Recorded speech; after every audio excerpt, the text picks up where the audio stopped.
Так, ну що, дорогі колеги, 11:01. Ми ніколи не запізнюємося. Це особлива риса проєкту VNG International в Україні. І ми стартуємо із нашим сьогоднішнім заходом. Сьогодні ми відкриваємо нашу серію стратегічних сесій зі сталого розвитку для територіальних громад України. Нагадаю вам про суть нашого проєкту. З вами працює команда Агенції з міжнародного розвитку Асоціації нідерландських муніципалітетів. Наша команда працює вже другий рік.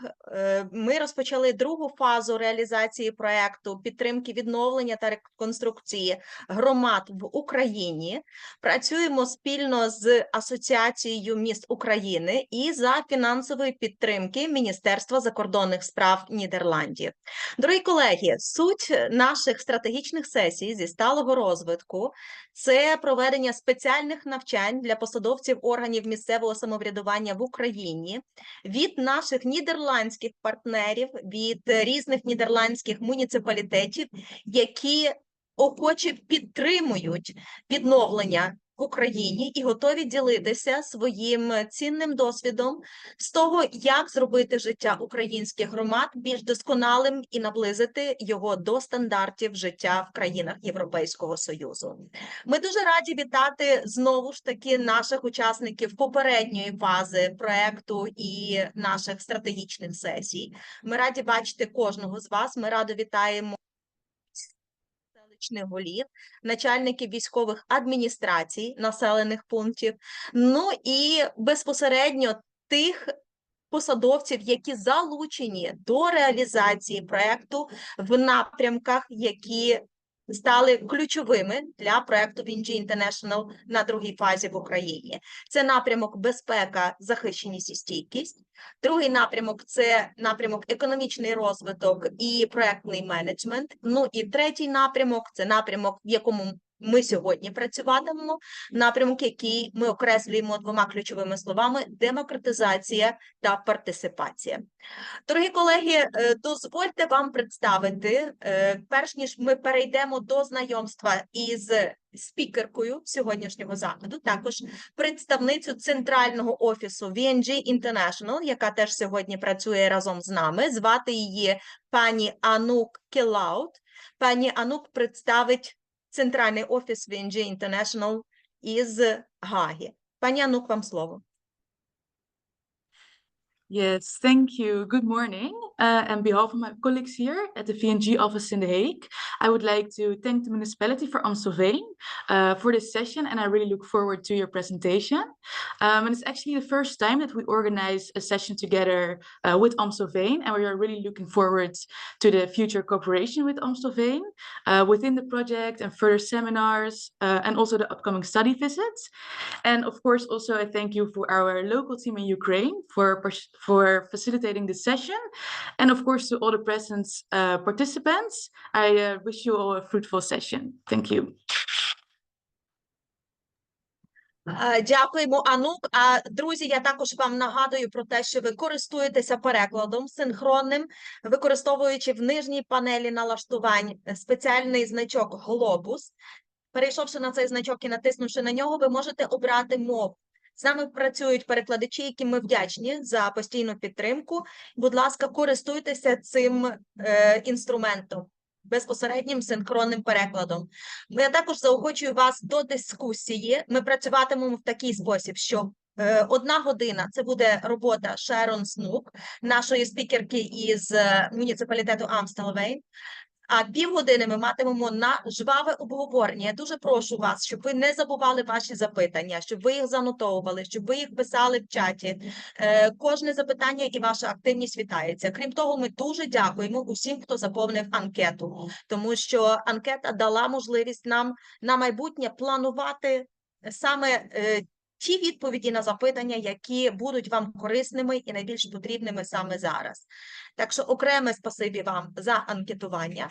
Ну і я нагадую ще раз, що з вами працює команда VNG International. Ви бачите, пані Інна Семененко, керівниця проєкту VNG International в Україні, пані Наталія Бойко, координаторка проєкту демократизація і партисипація, пан Віктор Шурилик, координатор напряму проєкту економічний розвиток і проєктний менеджмент, і пан Євген Овчаренко, координатор першого напряму проєкту, який називається безпека, захищеність і стійкість. Дорогі друзі, ми стартуємо, і я передаю слово нашій зірковій першій спікерці серії стратегічних сесій з сталого розвитку для територіальних громад, пані Шерон Снук із муніципалітету Амстелвен. Нагадаю, що це муніципалітет, розташований поблизу Амстердаму, є містом своєрідним супутником всім відомого Амстердаму. Ну і, дорога Шерон, будь ласка, ми виводимо вашу презентацію на робочий стіл. Я також роблю фотографії для публікації про наш захід у Фейсбуці. І ми сьогоднішній. Thank you so much. Thank you very much, Mariana. It's a pleasure to be here presenting to all of the Ukrainian colleagues in the different municipalities. I hope it will be interesting webinar for everybody. In the remarks that we got from the questionnaire, I saw a very different topics and interests, so I will not be able to talk about everything this morning, of course, but hopefully it also gives us an opportunity to look into the future together and do more of these sessions with my other colleagues as well. So I will share my presentation. It's in Ukrainian. Thank you also for the translation to Ukrainian. Not all of it will be in Ukrainian, because some are pictures, but then in Dutch, and then I will explain it in English. Okay, so I hope everybody can see it now. Can somebody give me a thumbs up? Yes, we see your presentation. Thank Okay, you. great. Even in Ukrainian. Thank you. All right. So first about myself. My name is Sharon. I work at the municipality of Amstelveen for about 5 years now as a participation advisor. And so I made a small program for this webinar. First, let me give you a bit more insight about the municipality of Amstelveen. Then we will talk about my role in the participation process. We will talk about our participation policy and how do we execute participation in Amstelveen. And also one of the big questions that I saw from you guys is how to communicate and reach out to all the residents. So we will talk about that as well. Okay, so we have about almost 100,000 citizens living in Amstelveen. And the average age is about 41 years old, 42.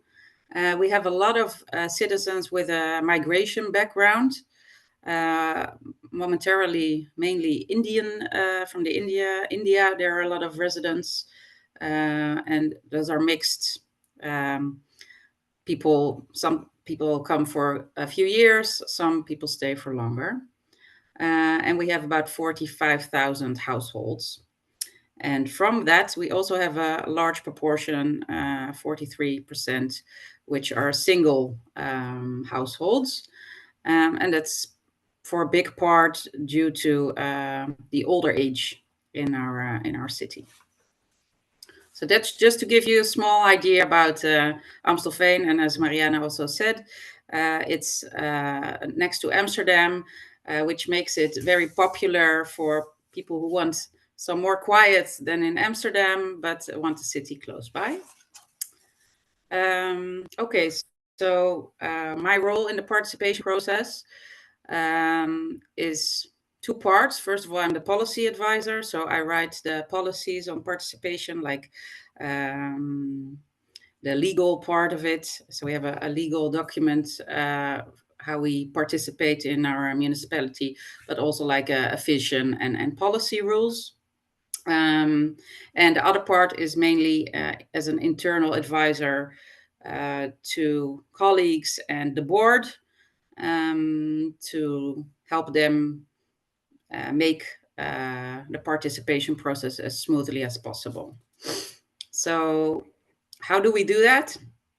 We have, this is a figure of our participation process. It's, it's a part, it's a, how do you say, wire? I don't know this word in English, but it's just more of a plan with different steps. And the first part is to think about who is the responsible person for the participation, because sometimes, and now we're talking about participation from the municipality to our citizens and not the other way around, because we also like initiatives, but that will be a part later on in the presentation. So it can be the municipality itself, but it can also be like other governments or like partners, like for the water management, they can also be an initiative taker for participation, or even a developer for new housing and buildings. So it depends on who the initiative comes from, also who needs to participate. So first we look at that, and then we do an analysis on the impact of this initiative. So we look at the terms, we look at what kind of initiative is it, what are the consequences for the physical or also social areas, what's the width of the initiative. So is it just for a small neighborhood, or is it for the entire city, or maybe even broader than the city? And we also look at the impact on political attention and also society, the impact on society. Then we look at the purpose of the participation process. And mainly we want to know what is the goal of participation. So is it about connecting, or is it to improve the quality of an initiative, or is it just to get people involved? Or is it more making them aware about certain areas of this plan? Then the step afterwards are the preconditions of the participation. So then you need to think about what's the budget? Is there any room for actually participating? So what we see a lot of times is that there's rules already and policies on different topics. And if I ask, okay, so what can we ask our residents, for example, for input, then a lot of times it's very limited. So you really need to think about in advance what can be adapted in the plans and what can absolutely be not changed, because you really need to make clear. It's all about managing expectations. And so that's really important part. Then we also look at the time. How much time do we have for this process? Because sometimes there are laws that need to be implemented, and then there's not a lot of time to do the participation. And also, of course, capacity, because if you want to talk to people, it takes time, but in the end, it might provide you with a lot of insights and helpful ideas to improve your plans. The next phase then is to decide who are the stakeholders and in which phase. I will give you a small example. We are having a big project now in our city. It's a road, a big road, like a highway road going through the middle of our city, splitting north and south. And in the beginning, it was mainly informing that this is coming. Okay, so it was also something that we couldn't really participate on, but because it was a decision of not the local government, but the national government. So it was just coming, and we didn't really have a lot to participate on as Amstelveen. But now the highway is almost finished, and we're getting 3 decks over the highway, and we need to put something on those decks. So now we have more opportunities to participate, but we have people living close by, and they were maybe told in the beginning when the plan was started, it's just going to be a park, and now maybe there are different ideas, and also they're like ondernemers. One second, I know the word. Like entrepreneurs. Thank you, Anna. There are entrepreneurs who have their business there, and so it has a lot of influence on their work. And so we have to look at in which phase do we ask people to participate, and which people. So we make a stakeholder analysis, and you can have different phases in a project, especially if it's a long project, and then decide to have different stakeholders participating in those different phases.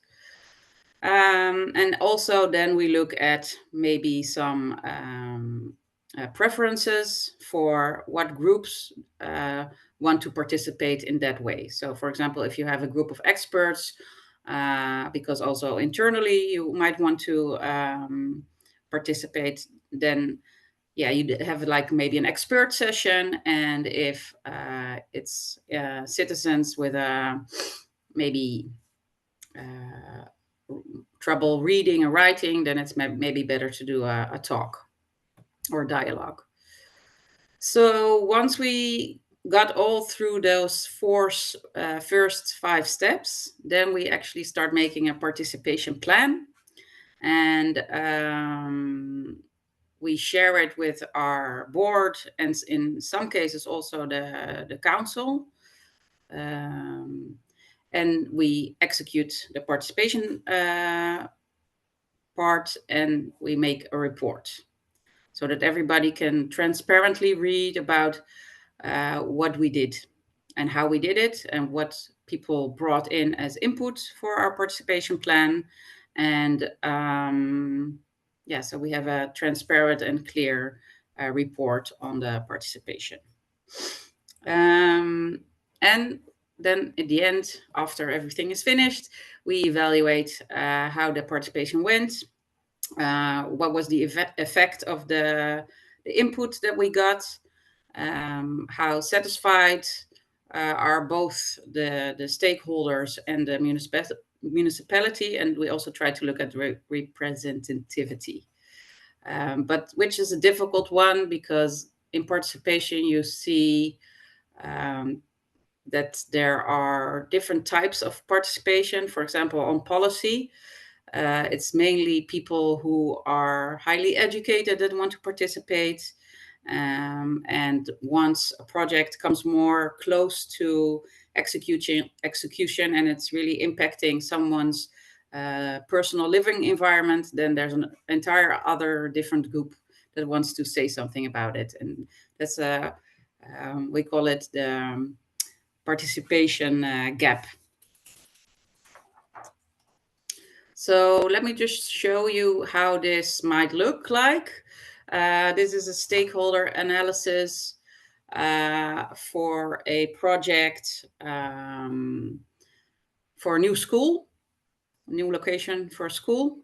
And these are all the stakeholders.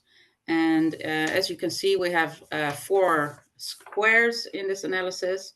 So it's an influence impact grid, and impact can be low or high, and the influence low or high. So what do I mean with that?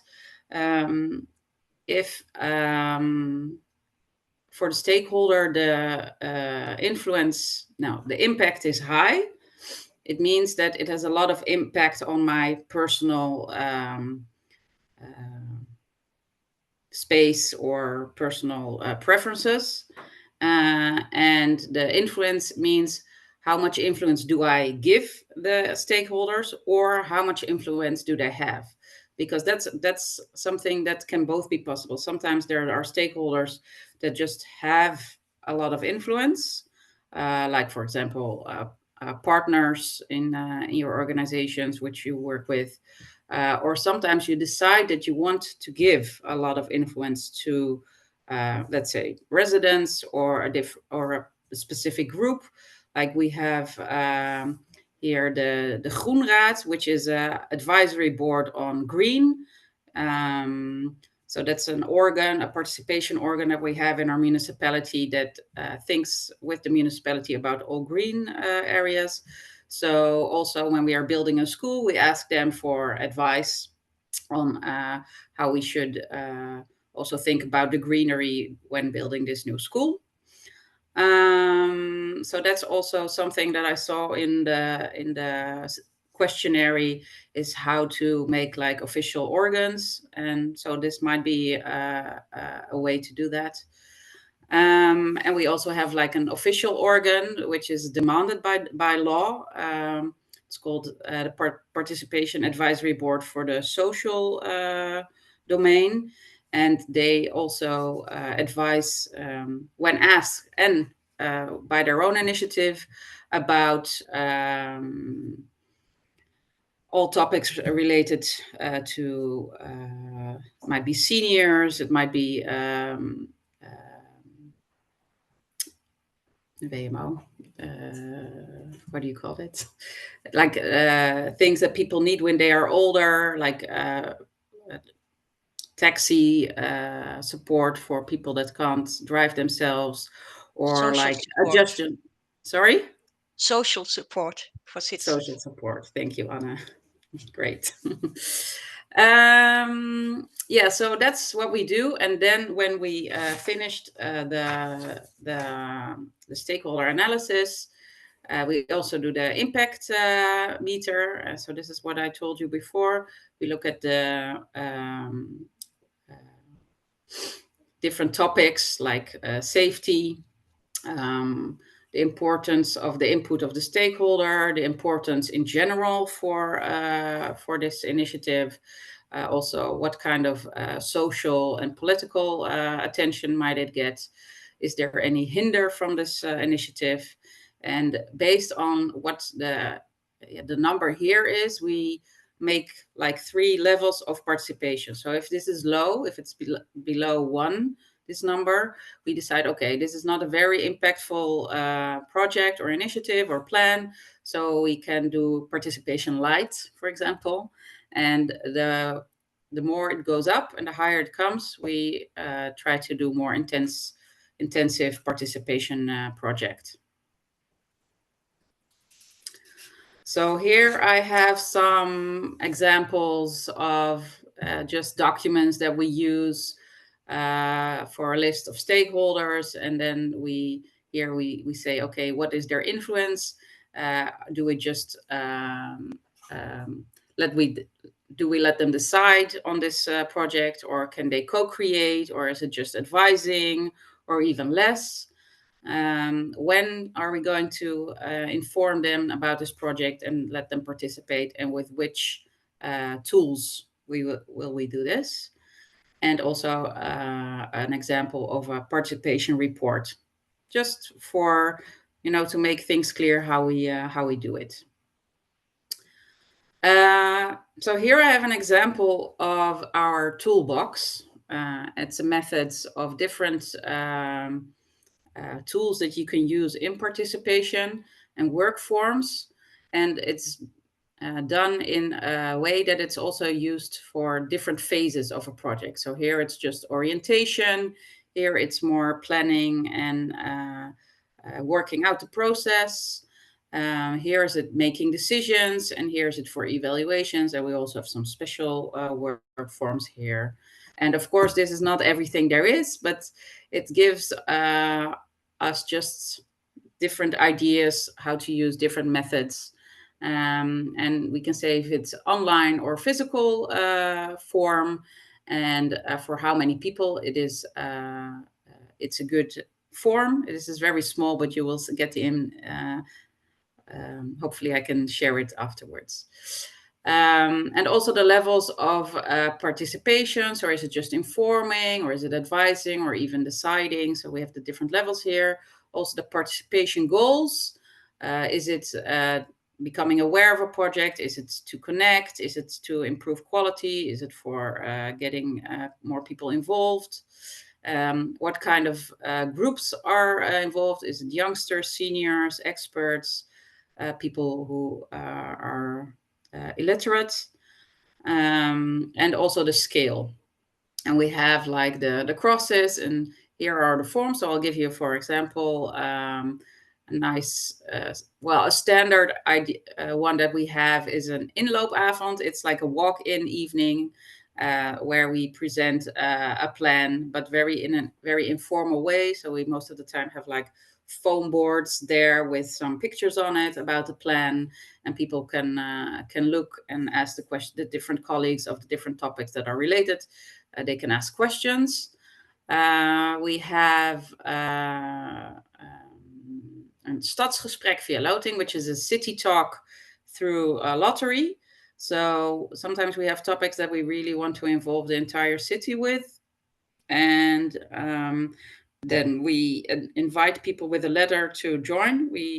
From our 100,000 residents, we pick 3,000 residents at random to send them a letter and inviting them personally to participate in this. And this is actually quite effective. We see also youngsters are coming then. We do in the selection make like a higher proportion of youngsters, so that we do have youngsters there, because otherwise you will have only a small proportion of young people there.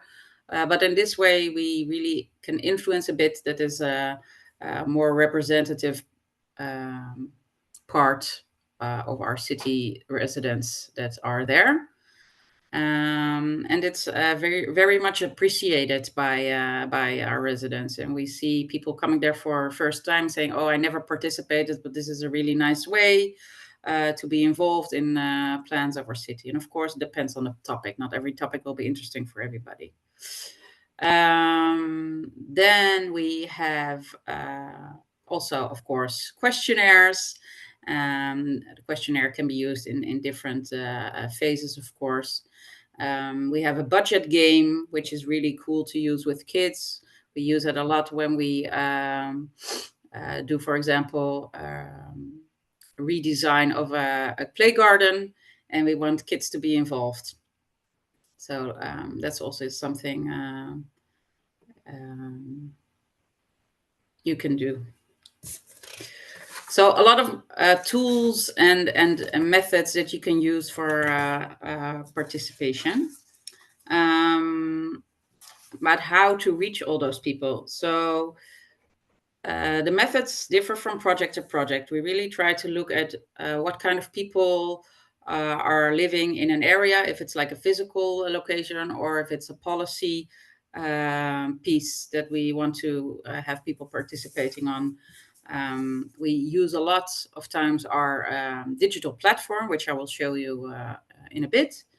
And we also try to always combine online and offline participation, because a big group is busy during the day, they work, have kids, and they just want to be home at night and don't go to this city hall meeting about some project in their neighborhood.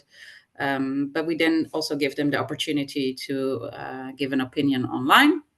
So I'll show you to that in a bit. So I told you already about the drawing of lots for the city talk.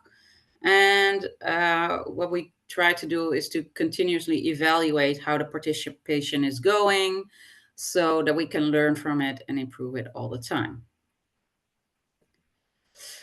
So this is our platform. I will actually try and show you the live version now, because then I can click through it. This is a platform from Go Vocal. Of course, there are a lot of similar platforms, digital platforms available for online participation. And we started with this platform in 2019. And at this moment, we have like almost 8,000 people registered on the platform. So almost hitting the 10%, which is really a goal of mine, to have like 10% of our residents registered on this platform. And here we have different projects, at least the online part. But as you see here, for example,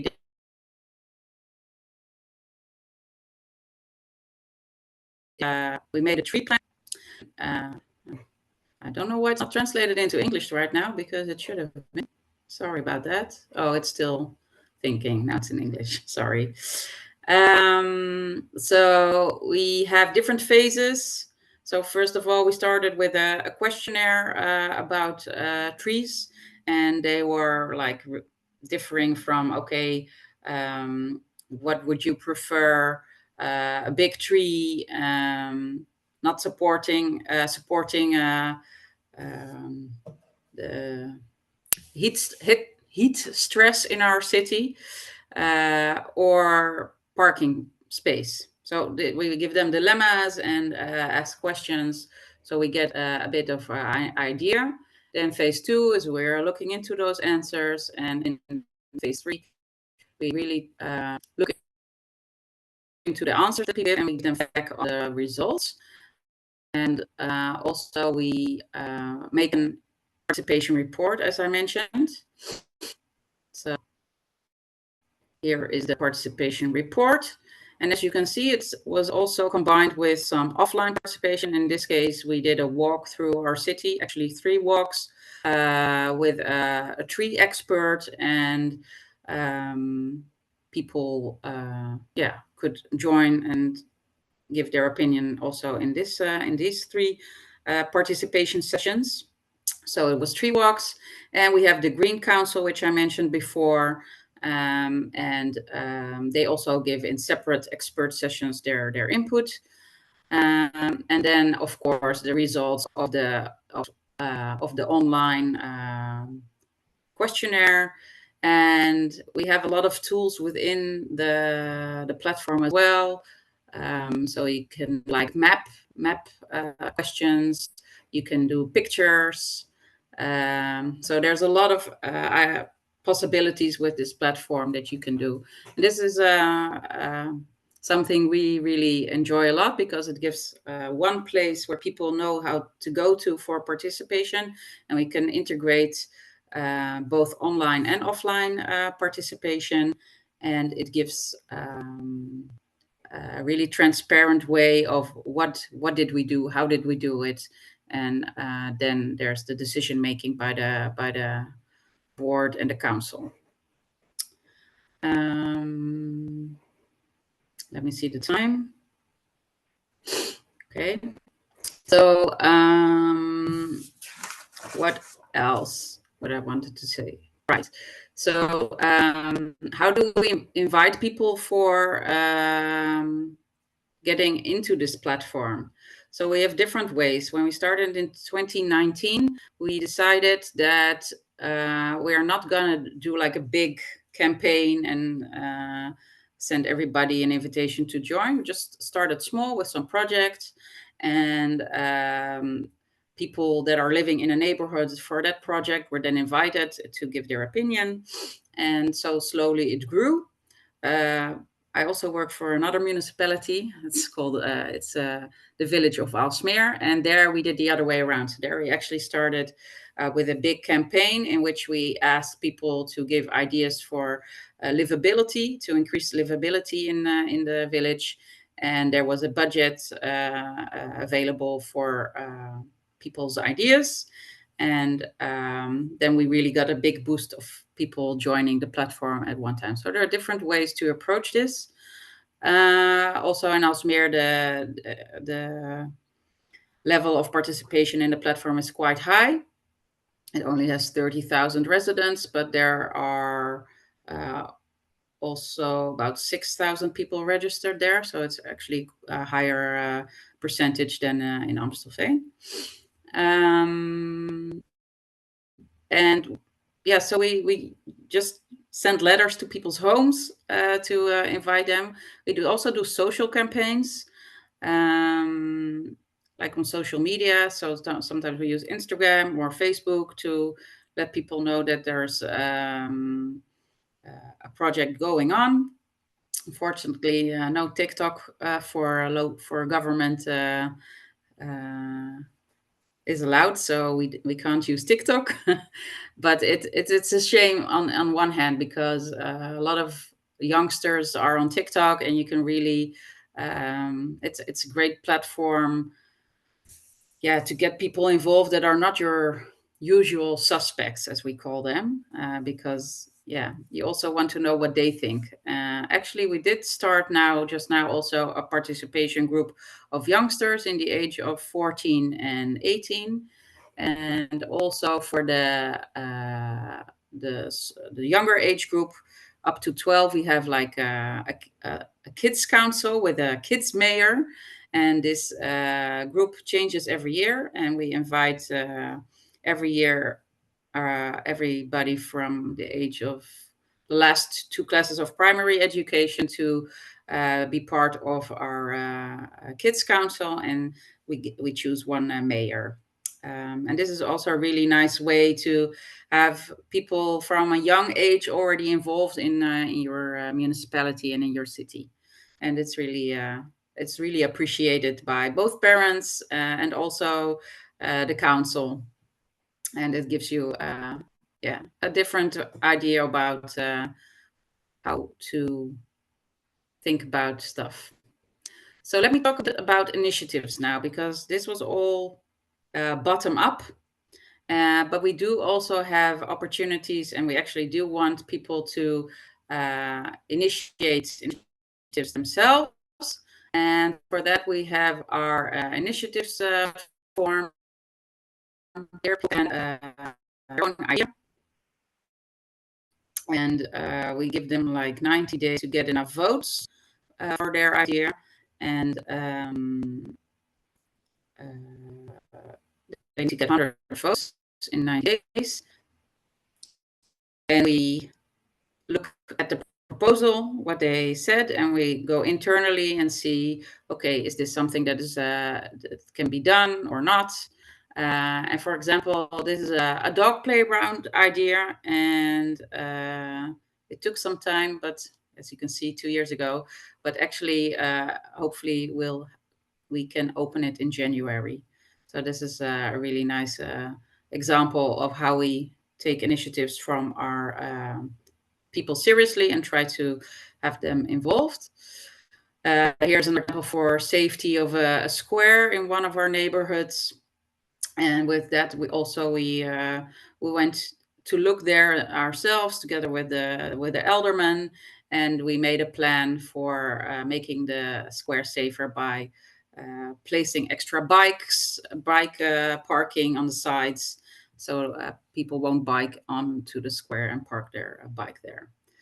So also you're getting, of course, things that you can't do anything with, or are just not relevant or not feasible, or are not our responsibility. But we try always to give answer and have people involved. So this is also about our platform, that it also gives an opportunity for people to give their own initiatives. And when I saw the questions, the answers to the questions that we had about what is important for you, I really saw a lot about safety. So this is not a topic that is very much relevant at this point for us. We do have safety, of course, but not in the way I think that is important in Ukraine right now. But other stuff like the social care and stuff I think is very important also for you.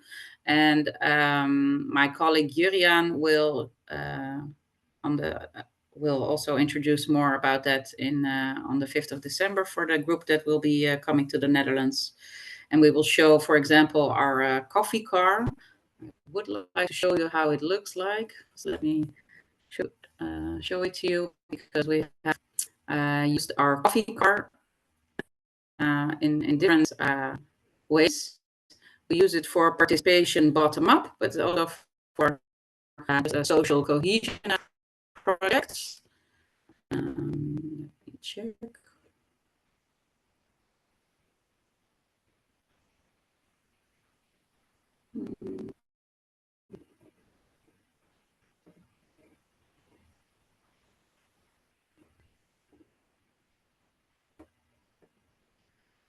Here, for example, we made a vision for a healthy living environment for our residents. And as you can see here, we have our, it's called buurtbakkie. So it means neighborhood coffee mug. It's a strange name for a bike, actually.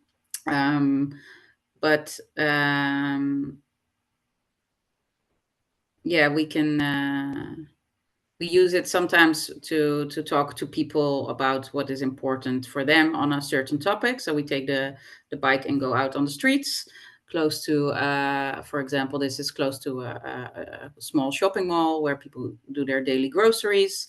But also the Participe, which is our wealth organization that we use, our partner for health. They use it just for residents to come in and talk about whatever, just if they're lonely, just a small talk and stuff like that. Yeah, this is in general what I wanted to tell, and I'm really curious about your questions. So I know I didn't talk about I didn't talk an whole hour, but I think might be interesting to hear more of your questions. So, Marianne, is that okay? Так, звичайно. Я думаю, що ми можемо перейти до дискусії, тим більше, що я думаю, що багато питань є, які стосуються звітування, вашого звітування про партисипацію. Ми таку таблицю бачимо вперше. Вона цікава. Я бачу, що вже горять очі в нашого координатора напряму демократизації і партисипації. Ну, я пропоную почнемо з коментарів, тому що вони навіть трохи цікаві і в дечому смішні. Коли ви згадали, що кількість неодружених становить більше 45%, відразу заакцентувала увагу на це наша координаторка напряму і сказала, ну як, 43,7% неодружені – це рідкість для наших громад. Але тут же ж почалися коментарі від колег, про те, що в Європі не реєструються шлюби настільки традиційно, як це робиться в Україні. Тобто це не значить, що люди не мають партнера, якщо вони офіційно не одружені. Навіть, там, наприклад, Ігор Сагляник написав, що реєстрація шлюбу в Європі давно є непотрібною. В Нідерландах Микола Трифонов коментує, в Нідерландах дуже популярні такі відношення, як партнерство і так далі. От, ну, бачите, статистика різна, статистика населення. Yeah, I don't know if that's entirely the case, because we do have registered partnerships, but this statistic actually looks at the people registered in the house. So as a resident in the Netherlands, you need to be registered somewhere. So that's how it's calculated. So if two or more people live in the same household, that's how it's statistically made. So it doesn't matter if they're married or not. Yeah. But funny that... Could I add something to that? Дякую за коментар. І ми маємо ще одне питання, яке стосується бюджетів, тому що для українських громад питання ресурсів, фінансових, грошей на ті активності, які муніципалітет може проводити із громадянами, дуже гостре, тому що муніципалітети на сьогоднішній день мають дуже обмежені в Україні ресурси. І тут Микола Трифонов, наш колега, близький дуже експерт, зараз прокоментує з голосу це питання, що стосується часових рамок партисипації під конкретні проекти і бюджетів, які ви плануєте і використовуєте для партисипації. Давайте дамо слово Миколі, і він з голосу сам теж прокоментує своє запитання і свою думку з цього приводу. Пане Миколо, будь ласка, вам слово. Дякую. Доброго дня. Тут питання не лише про ресурси, а більше питання про час. Тому що в Європі, в Нідерландах є дуже велика процедура підготовки до реалізації проєкту. І якраз під час цієї процедури проходить партисипація. І якщо, наприклад, в Україні підготовка до реалізації проєкту займає десь 1 рік, там інколи трохи більше, то в Нідерландах це може бути 3, 4, 5, 6 років, коли питаються бачення мешканців, коли робляться проекти, коли потім ці проекти презентуються знов мешканцям, потім переробляються. І на це все йде дуже багато часу та дуже багато коштів. І якщо ми кажемо про відновлення, відбудову України, то для України час та кошти будуть дуже пріоритетним показником. І тому моє питання, як ви вважаєте, який відсоток бюджету та який процент часу при реалізації проєктів йде в Нідерландах саме на процес партисипації?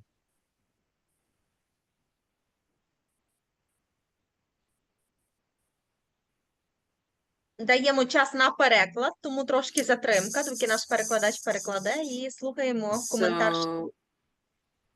So there is not really a set percentage or proportion dedicated to participation in any project. It really depends on the project and how much time there is available and how much budget there is available. Because sometimes we just do it lean and mean, to be honest. And especially if there's a time crunch, then yeah, we also don't have the time to do it in a long and elaborated way. So yeah, I can't really give you a one set answer for this, unfortunately.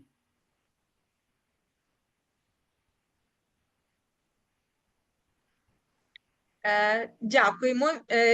Наталя Бойко, теж є запитання. Наталя, Ой, будь ласка. ми вам дуже вдячні. Це неймовірно, особливо, що стосується що стосується політики партисипації. Ми вперше побачили таку схему, куди входять різноманітні елементи. Це і план стейкхолдерів, і методика оцінки впливу стейкхолдерів, і запровадження різноманітних інструментів. Чи коли ми приїдемо до вас, могли би ви поділитися безпосередньо цими матеріалами, тому що для нас дуже цікавий би був план стейкхолдерів, ми б могли би це запровадити в життя. І дуже цікаво, я побачила навколо 20 інструментів партисипації. У нас в Україні також ми застосовуємо дуже багато інструментів, але те, що я побачила в табличці, ну це неймовірно. Хотілося більш детально познайомитися з кожним із таких інструментів партисипації. Для нас це було б дуже круто. І наостанок хотіла б просто запитання. Скажіть, будь ласка, чи є у вас при муніципалітетах або при громадських організаціях, які впроваджують партисипативні інструменти роботи, такі офлайн-центри активізації або діяльності громадськості по формату коворкінг-центри, там, де усі можливі інклюзивні групи могли би розвиватися, могли би приймати якусь активну участь в заходах? Дякую. Yes, so we do.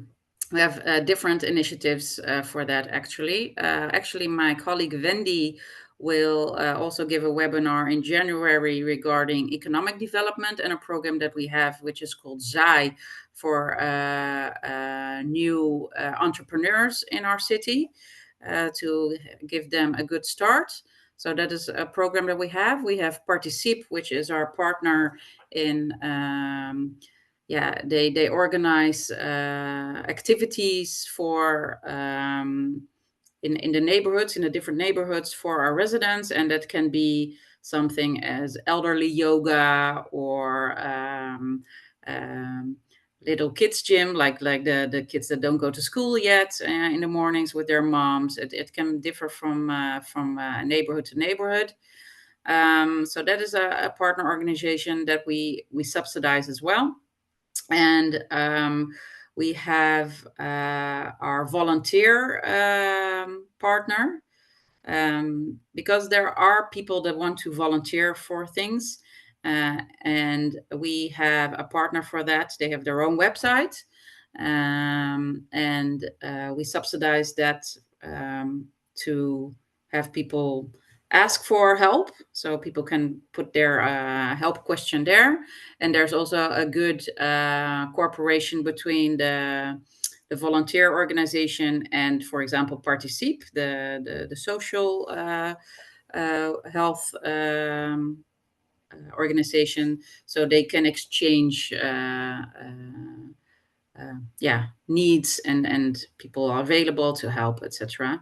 And as a municipality, we support that, and we organize policy. We make the policy for this, and we give them budgets to improve this kind of things. But this is really more Jurian's, another colleague of mine, Jurian's topic, and they will tell you much more about this also on the 5th of December in the Netherlands, when you will be joining us here.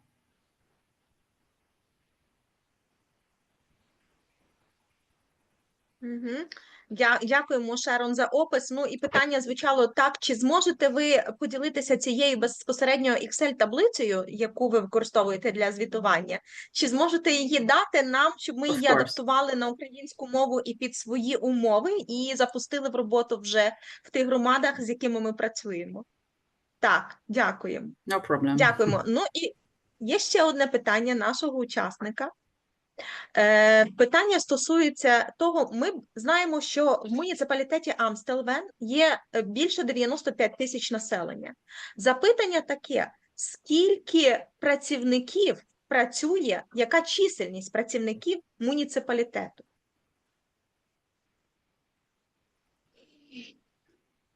Okay, so we have a lot. We have about 900 people working in the offices, and then we have like another 400 outside. So that's the waste management people and the green maintenance, etc.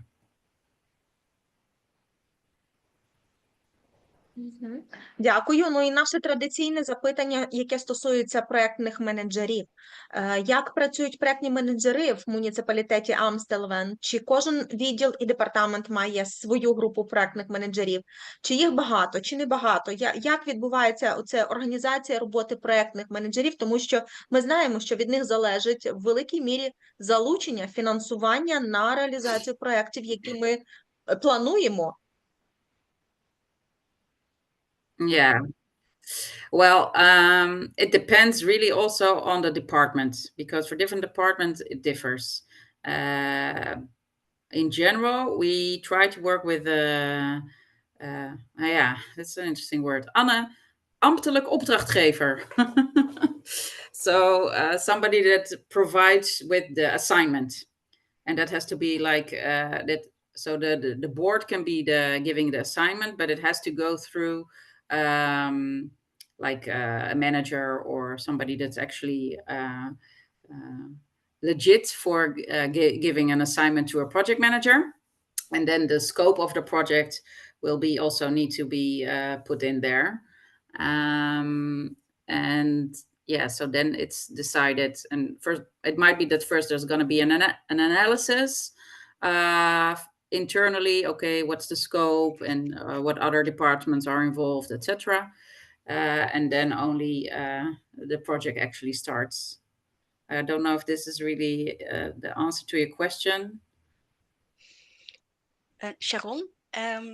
Дякуємо, відповіли. Ну і ми ще будемо повертатися до цього запитання пізніше, і ця тема для нас є дуже цікавою. Ну і в нас є піднята рука.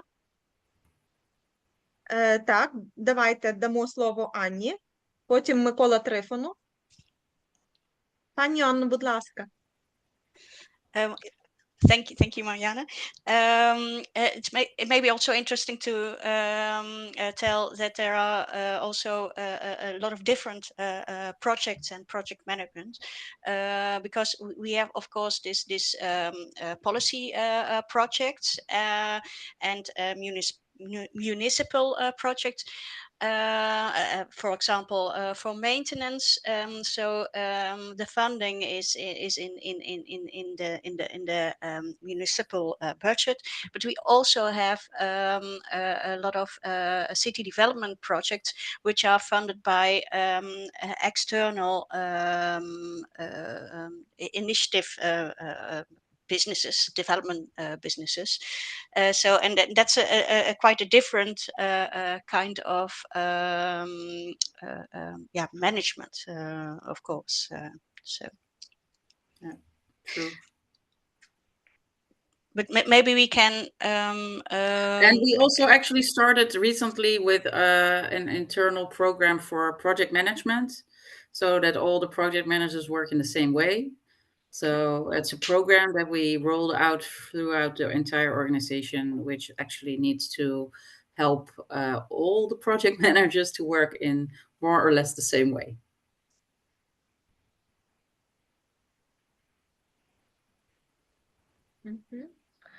Дякуємо дуже вам за практичне роз'яснення, пані Анне. Дякуємо. Ну і переходимо до питання Миколи Трифонова. Пане Миколо, вам слово, будь ласка. В мене не питання, в мене маленький коментар. Коментар. То, що стосовно було структури, то, що було стосовно кількості працівників, тому що структура в Нідерландах і Україні муніципалітетів трохи відрізняються. Я зараз чую переклад в моєму українському каналі. Так, ми просимо перекладачів повернутися на свій канал. Дякую. Просимо перекладача повернутися на канал англомовний. Все, продовжуємо, пане Микола. Да, і, наприклад, в муніципалітетах є така нетипова для України структура, як департамент паркування, які слідкують за паркуванням авто, які слідкують за порядком в місті. І, наприклад, у таких великих містах, як Утрехт, Гага, чисельність такого департаменту біля 1000 людей. І вона є дуже великою складовою бюджету, тому що парковка дуже коштовна в Нідерландах, штрафи за неправильне паркування теж дуже коштовне, і вони приносять до муніципалітетів дуже велику кількість коштів. Наприклад, в великих муніципалітетів кількість працівників складає, якщо ми кажемо за місто Утрехт, це близько 6000 чоловік. Якщо ми кажемо за місто Den Haag, це Гага, то близько 8000 працівників працюють в муніципалітетах. Але ж і бюджети цих міст, вони значно відрізняються від бюджетів українських міст. Тому що, наприклад, військовий бюджет міста Маріуполя складав лише 180 мільйонів доларів. То, наприклад, бюджет міста Утрехт річний складає в 1 мільярд 600 мільйонів євро. Це більше, ніж в 10 разів більше, ніж бюджет українського міста, який приблизно однаковий за кількістю людей. І структура цих нідерландських муніципалітетів, вона більш проєктна, тому що у нас є проєктні команди, які реалізують проєкти, інфраструктурні проєкти, м'які проєкти та різні проєкти. І зарплата цих людей, на відміну від України, як правило, йде на бюджет проєкту, тому що ці менеджери, ці експертні спеціалісти декларують свою заробітну платню, декларують затрати на свої мандрівки, на наради та ще щось на бюджет. В Україні це зазвичай робиться трошки іншим чином, тому що декларується це зазвичай на фонд оплати труда працівників муніципалітету, а в склад проєкту бюджету входить лише якась тверда складова, там будівництво чогось, реконструкція чогось, і тому це трошки відрізняється від Нідерландів та від України. Дякую. Дякуємо, пане Миколо, вам за практичний досвід. І я ще раз нагадаю нашим учасникам, що пан Микола – наш представник, який працює в муніципалітеті Утрехту, але сам вихідець із муніципалітету Маріуполя і працював раніше в управлінні капітального будівництва муніципалітету Маріуполя. Тому для Миколи дуже легко порівнювати і розповідати нам основні акценти відмінностей, до яких ми тяжіємо. Тому що рано чи пізно ми теж перейдемо до моделі такої ж роботи в наших муніципалітетах, як це відбувається в Європейському Союзі, адже це передбачається угодою про асоціацію України із Європейським Союзом в різних сферах, в тому числі і у сфері муніципального менеджменту. Дякую ще раз, пане Миколо. Ну, дорогі колеги, ми заохочуємо далі до дискусії. Будь ласка, задавайте питання з голосу або пишіть їх у чаті. Навіть не тільки до дискусії, ми будемо також вдячні за ваші інсайти, обмін досвідом і ваші акценти або певні релаксії на те, про що говорили сьогодні Шерон. В чаті ще є питання, Мар'ян, подивіться, будь ласка. Дивимось, колеги, питання в чаті. Угу. Питання від Наталі Бойко. Який відсоток бюджету громад приблизно виділяється на фінансування громадських ініціатив?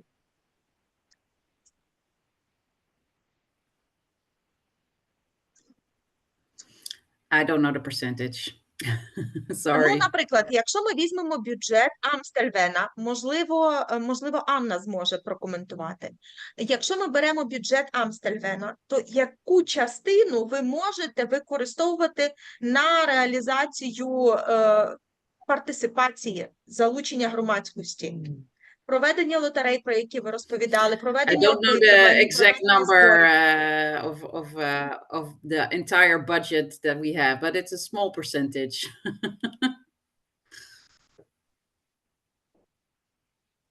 So especially for participation in the way that I mentioned about top-down participation, it's not huge. I mean, there's a lot of money going into the social domain for youth care and also for the elderly. So a lot of our budget is going into the social domain. So I think the highest part of our budget is going to there, also because we, as I mentioned, we have a lot of elderly people in our city. So there's a lot of care questions in our city.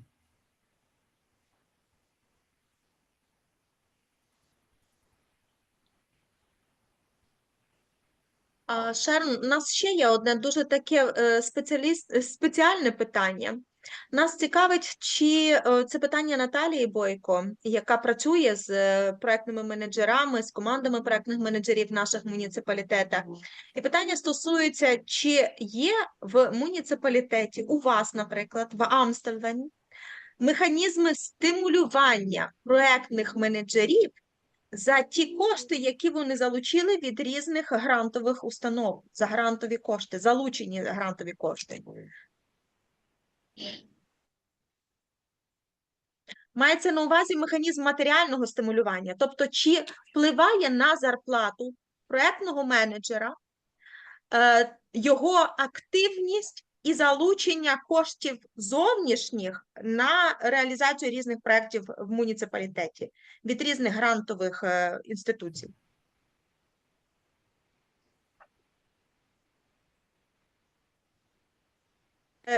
Поки Шерон думає, давайте дамо час подумати і згадати, то Микола телефонує безпосередньо з I'm ним not sure I працює. entirely understood the question. So I hear something about salary of project managers and grants. I mean, as a municipality, we have one advisor that looks into grants, for example, from the EU for all kinds of departments and projects that we want to initiate. And then we apply to them sometimes, and we get them sometimes, and sometimes we don't. Sharon, the question, actually, the question was whether those people who are preparing projects, whether they get additional money for wanting different projects, for wanting grants, for example. So we are working for the salary, but do you have extra salary when you want additional grant for your community? That is the question. No. Sharon, In Amstelveen, we don't have that system. But I know that there are municipalities who are employing people who are have to earn their own salary by applying for grants for big European projects. But didn't in know that. Amstelveen, no, we don't have. But maybe in Utrecht, Nicola? Yeah, I get feedback because I have this information. Система дуже відрізняється в муніципалітетах України та в муніципалітетах Нідерландів. Наприклад, в муніципалітетах України зараз дуже популярне введення так званих КПІ, ключових показників ефективності.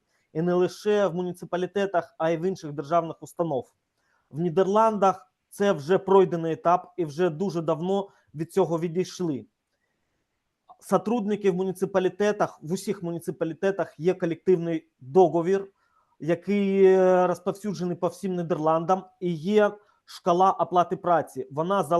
Є різні грейди та різний шаг у цих грейдів. В залежності від того, яку посаду займає цей сотрудник та скільки років він працює на цій посаді. Кожного року шкала по цьому грейду збільшується. Але при цьому в Нідерландах відсутня як такова премія, яку сотрудники отримують за виконання якоїсь роботи. Керівник може надати там додатковий процент так званої премії, додатковий коефіцієнт за гарну роботу, але це не є таким ж механізмом, як в Україні. Працівник, який залучає грантове фінансування, який бере участь у проєктах, так, це дуже маленька величина, він не отримує якогось додаткового сверхбюджету, сверхоплати труда. Але заробітна платня менеджерів проєктів в Нідерландах та менеджерів проєктів в Україні дуже-дуже відрізняється.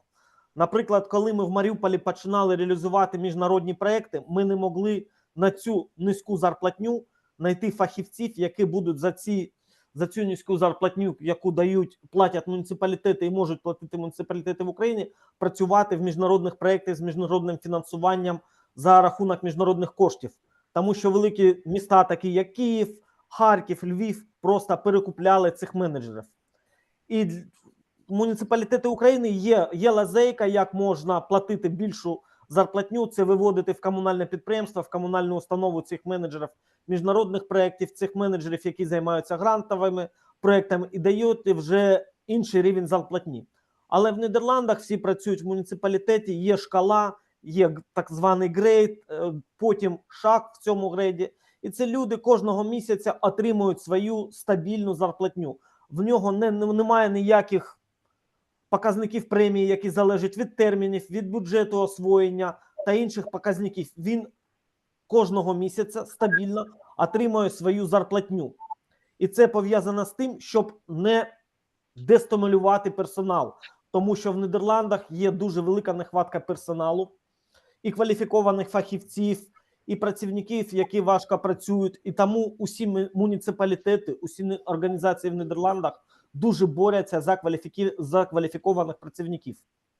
Але в нас інша ментальність в Україні і в Нідерландах, інша ментальність відношення до роботи і побудування роботи. Тому що в Нідерландах керівник завжди радиться з працівниками, завжди питає наради, завжди питає, як краще зробити. То в Україні, як правило, у нас більш тоталітарна система управління, коли керівник дає команду і працівники виконують те, що каже керівник. Це дуже-дуже відрізняється від Нідерландів. І тому в Нідерландах кожен працівник, там менеджер проєкту або учасник проєктної команди, є своя роль і є більша відповідальність, ніж в Україні. Дякуємо, Миколу, за цю практику і практичне роз'яснення, тому що ви розумієте суть того, що нас турбує. Питання фінансової мотивації – це теж дуже важливе питання, тому що це питання стимулює працівників використовувати максимальну кількість інструментів, в тому числі і громадської участі, тобто показати, продемонструвати ефективність. Ну і між цим є зв'язок між ефективністю праці і між мотивацією та тим, як працівник відноситься до своєї роботи, які можливості для нього відкриті на роботі, які він може використовувати ресурси, в тому числі і фінансові, і не тільки фінансові. Ну і з другого боку теж дуже важливе питання – це підтримка керівництва, тому що від керівника муніципалітету залежить дуже багато. Є керівники, які стимулюють і підтримують питання залучення громадськості і приймають рішення, покладаючись на думку громадськості, але в той же час, як і в Нідерландах, так і в Україні, як і в будь-якій іншій країні, є ті керівники, очільники муніципалітетів, які є закритими для громадськості і для яких не є пріоритетом залучення громадян, які звикли і надають перевагу прийняттю одноосібних рішень, усуваючи громадськість від впливу на життя, на життєдіяльність громади. Колеги, давайте ще ділимося вашими спостереженнями і давайте активніше теж обговорювати питання, які сьогодні підняла для нас Шерон з досвіду муніципалітету Амстелвен у Нідерландах. Чи є ще запитання? Пишемо запитання в чаті. Є запитання теж від Наталії Бойко. Чи працюють в Нідерландах агенції місцевого розвитку як партнери муніципалітетів? Дякуємо, Наталю. Дуже цікаве питання.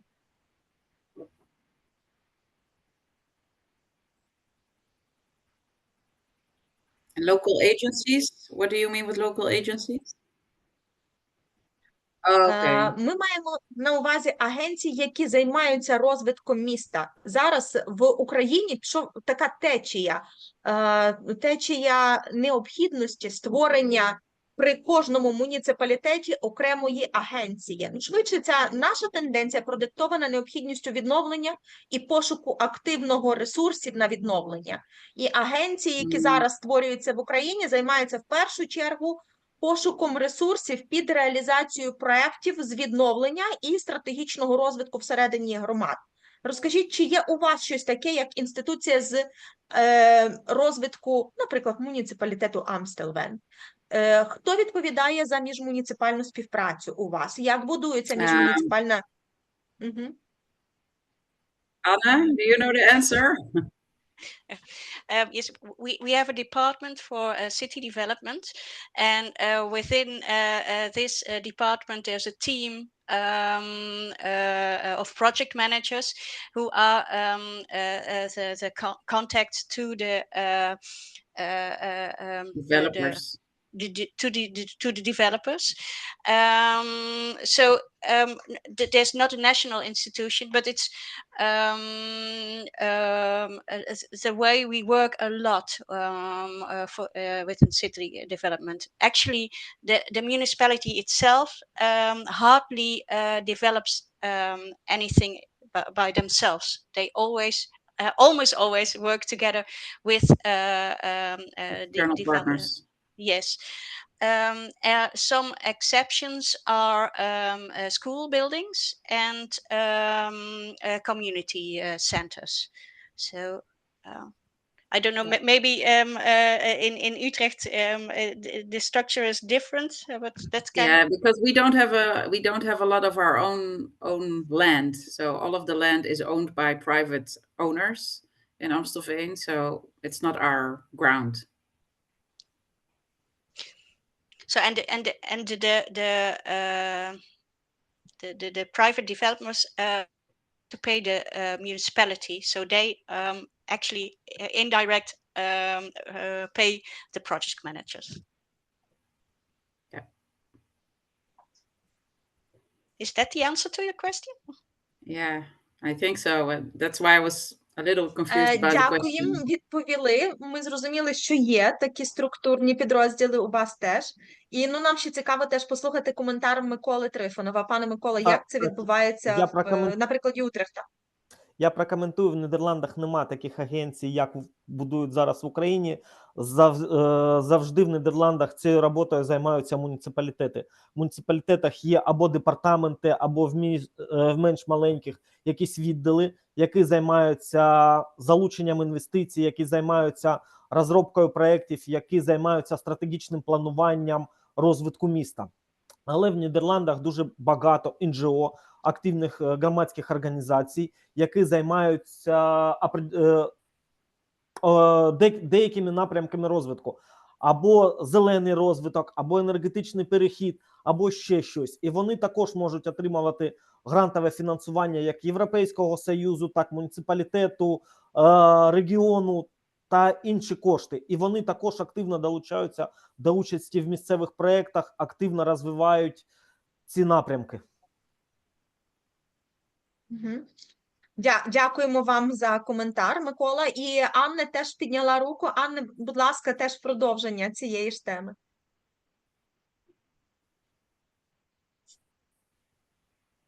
Так, Анне?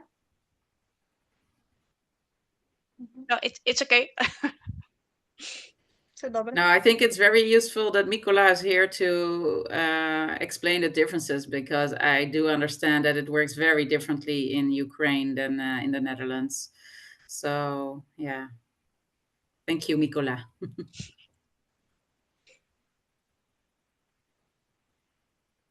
Ну да, це наш діамантовий експерт, який може з одного боку, працюючи в українському муніципалітеті, знаючи його кухню, і працюючи в муніципалітеті Утрехту, максимально порівняти і зрозуміти, чого стосуються, знаєте, такі важкі, вузькі спеціалізовані запитання від українських службовців органів місцевого самоврядування. Ми маємо ще одне питання до Шерон. Шерон, чи залучаєте ви ресурси зацікавлених сторін, тобто інших стейкхолдерів, не бюджету муніципалітету, в тому числі фінансові ресурси до реалізації різних проєктів громадської участі? І якщо так, то яким чином, в який спосіб ви залучаєте ці ресурси?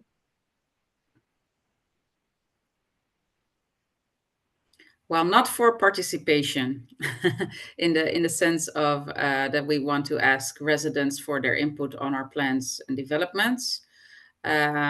We get money from the national government, and the council decides how this entire budget and also the money that we get from our residents through taxes and is divided throughout the entire municipality in the different subjects, the different areas. We do have some organizations like NGOs that have money, and that we tell people, for example, if they have an initiative, like we are very close to Schiphol, the airport, and there is a big fund from Schiphol to create a better living environment, to compensate the harm they are doing to the environment, for example. So they have a fund, and so we tell about these funds to our partners and maybe some organized groups of citizens that want to do something to create a better living environment. And those are used, in fact. So we have, for example, in Aalsmeer, so it's not in Amstelveen, but it's an example that I have in Aalsmeer, or other municipality that I work for, is that we have neighborhood platforms. And one of those neighborhood platforms is not getting subsidy from us to do their thing, but they do their own they get money from also from the Schiphol Fund, but also from other NGOs that are giving out money to these kind of topics. There are also like big national banks like Rabobank who have those kind of initiatives, and people can just put their initiative in and see if they get the money. But it's not something that we as a municipality do. We do have like a subsidiary policy advisor who looks into all subsidies available, and also from private subsidizers, I think, and grants. But yeah, I'm not an expert on that as well, so I will have to ask her to give more information about that.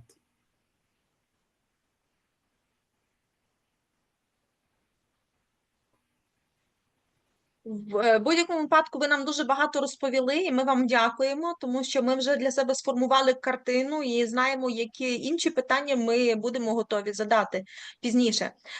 Колеги, чи є ще у нас питання, які залишаються відкритими? Чи є щось, про що ми не поговорили сьогодні, а ви би хотіли підняти це запитання? Будь ласка, ви можете це озвучити з голосу або написати в чаті.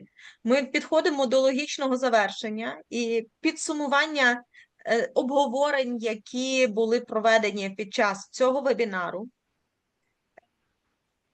Немає запитань?